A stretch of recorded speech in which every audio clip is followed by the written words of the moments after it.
Você vai ter chance de falar um pouquinho mais sobre isso com um dos representantes da direita brasileira no Congresso Nacional, porque a gente conversa agora mais sobre essa questão levantada pelo Marco, mas principalmente sobre essa decisão do STF em relação à inconstitucionalidade das emendas de relator, com um convidado, o senador Marcos Duval, que foi relator da Lei de Diretrizes Orçamentárias. Obrigada pela presença, senador. Boa tarde. Boa tarde, é um prazer enorme estar falando com vocês e já de pronto eu subscrevo o que o Marcos já estava dizendo aí sobre a direita. Não, realmente a direita não tem um líder.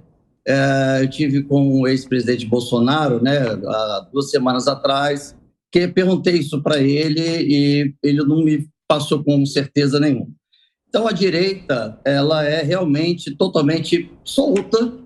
Na verdade, existe muito fogo amigo, que eu digo, e a gente não tem ainda alguém que seja ponderado da direita, porque todo mundo considera Bolsonaro uma direita radical, mas a direita ponderada a gente realmente não tem. E o presidente Lula, ele realmente está chegando com o tapete vermelho.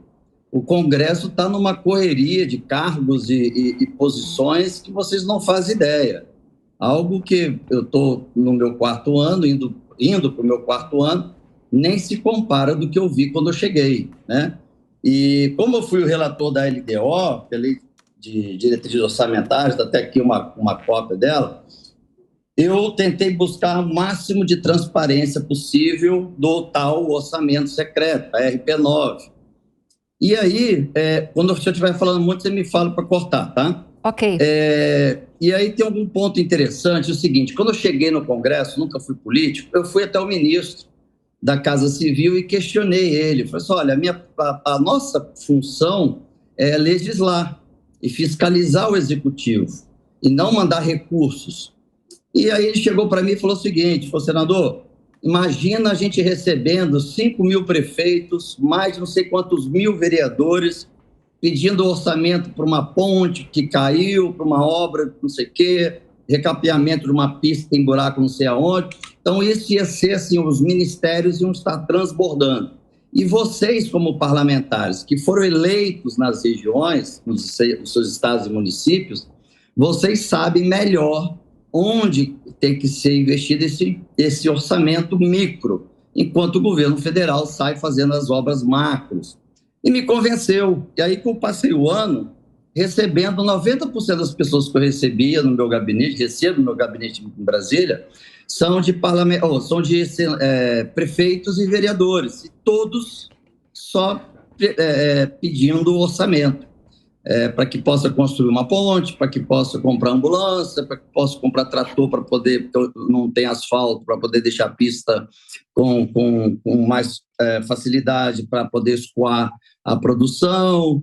Aqui no estado é muito de café, e aí eu comecei a mudar realmente minha forma de pensar. E como a emenda individual e a emenda de bancada seguiu o mesmo trâmite, ou seja, foi proposto inicialmente, o governo usava isso como uma moeda de troca, depois passou então a ser uma proposta de emenda constitucional, hoje está na Constituição. Então, a RP9, com toda certeza, vai também, não tenho dúvida, que o Congresso vai trabalhar para que ela entre na Constituição como é de bancada e individual. E a gente... Seria por meio da PEC da transição um caminho, senador? Olha, eu acho que pelo desenhar e pela decisão de hoje, acho que sim. Eu acho que sim. Porque isso não é assim, o que eu queria até deixar claro, porque eu quando não era político, quer dizer, há 4 anos atrás, eu achava que esse orçamento era um jeito do parlamentar botar no bolso. Claro que a gente não pode botar todo mundo como santo, mas também nem todo mundo como bandido. O que eu fiz desde o início? Todos os orçamentos que eu mandei para o Estado, eu sempre comuniquei o Ministério Público, a PGR e o prefeito. Tinha prefeitos que até dizia, olha, o senador está me denunciando ao Ministério Público e o orçamento nem chegou ainda. E a gente só está acionando para ajudar a gente na fiscalização. Então, desde o início, esse orçamento que se dizia secreto, para mim nunca foi. Porque ano passado eu recebi 50, eu não, né? Eu conduzi esse recurso para o combate à Covid, foi de em torno de 50 milhões, e eu mandei direto para a Secretaria de Saúde do Espírito Santo, que foi construído vários leitos e tudo mais. Então, isso eu também, além de colocar no meu site, que eu peço para que as pessoas me ajudem a fiscalizar, eu também comuniquei ao Ministério Público. E também comuniquei o secretário de Saúde, e assim eu saio comunicando todo mundo para que na época eu não tinha, não se dizia orçamento secreto, se dizia do relator, né, emenda de relator. Bom, então até teve um senador que fez uma denúncia dizendo que eu recebi esse orçamento, que fosse alguma coisa de corrupção, e as pessoas entenderam como se eu tivesse recebido para mim 50 milhões.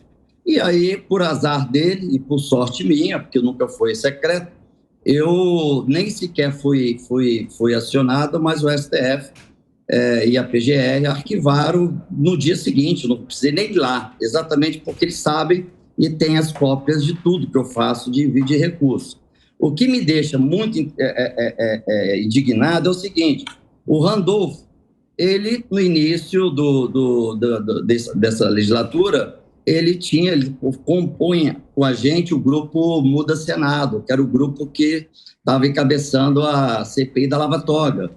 Ele, o Alessandro, de repente eles pararam, e aí eu saquei, porque eles começaram a ser oposição do presidente Bolsonaro, e eles falaram: opa, se a gente tirar 2 ministros, o presidente, que agora eu sou oposição, vai indicar 2 ministros dele.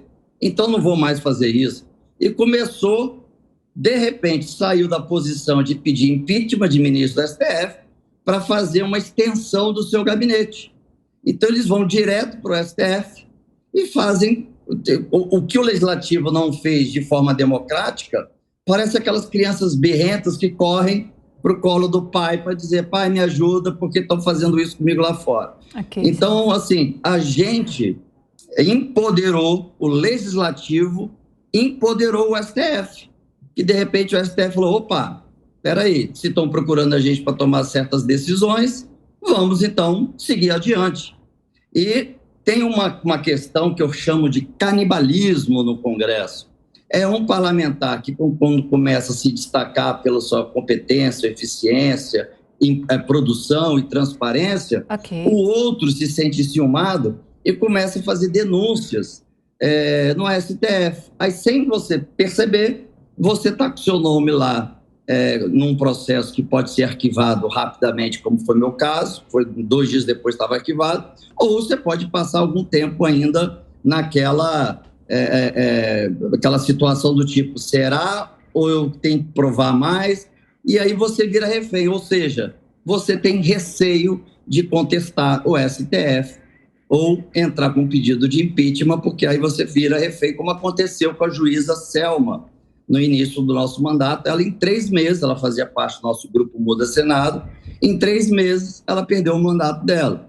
Foi um recado enviado para os senadores. Então, além dos senadores que respondem porque okay, há indícios de corrupção, tem aqueles que respondem porque o parlamentar lá dentro, que deveria ser um parceiro de trabalho, vira um cara enciumado e querendo protagonismo. Então, eu falo que tem alguns que têm até abstinência de holofote. Se eles não estiverem na TV, eles entram em abstinência.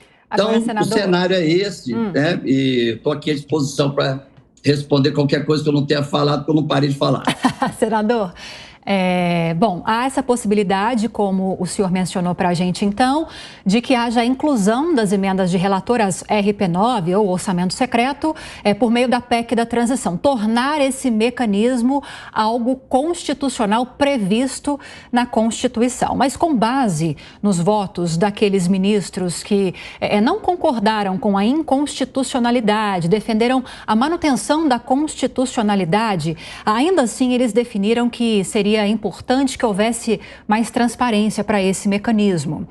Então, é possível que haja essa inclusão, mas com uma nova diretriz desse mecanismo, desse orçamento, porque caso alguém questione novamente no STF, podemos cair no mesmo caminho que caímos dessa vez, né? A gente, assim, primeira coisa é deixar claro que quando você tem acesso a uma verba pública, a verba não é sua, é de todos, né? Imagina, todos os brasileiros são sócios desse investimento, né? Então, a gente tem que deixar sempre claro e buscar caminhos que tornem ainda mais claro.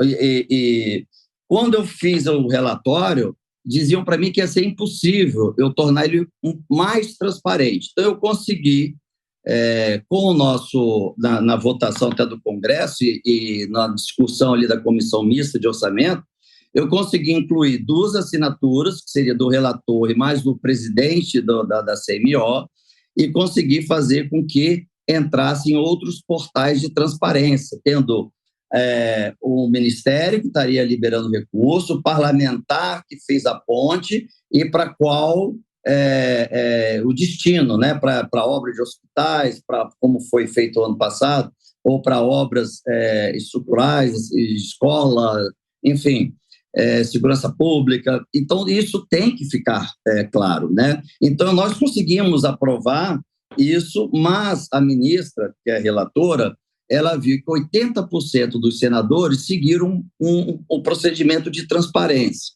mas 20% não.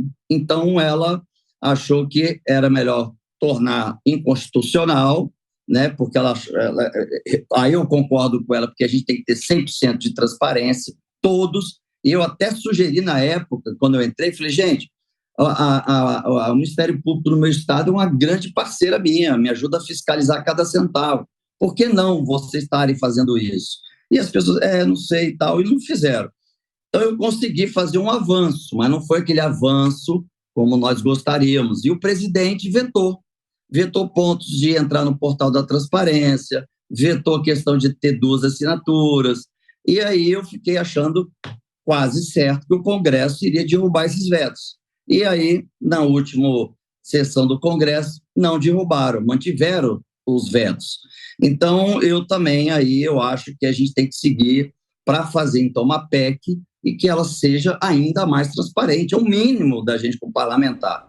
Mas não é um recurso que se faz, pelo menos comigo, não se ouve, você me ajuda na votação que eu te libero mais ou menos. Não, eu sempre fui independente, é só ver meu histórico, que eu fui contrário a vários pedidos assim, de apoio ou não, isso é super normal, você tem um projeto como eu tenho o meu, eu tento convencer meus pares a votar favoravelmente. Ok. Mas existe aqueles que compactuam com a troca, como venda, e tem a grande maioria que não compactua, são os 80%.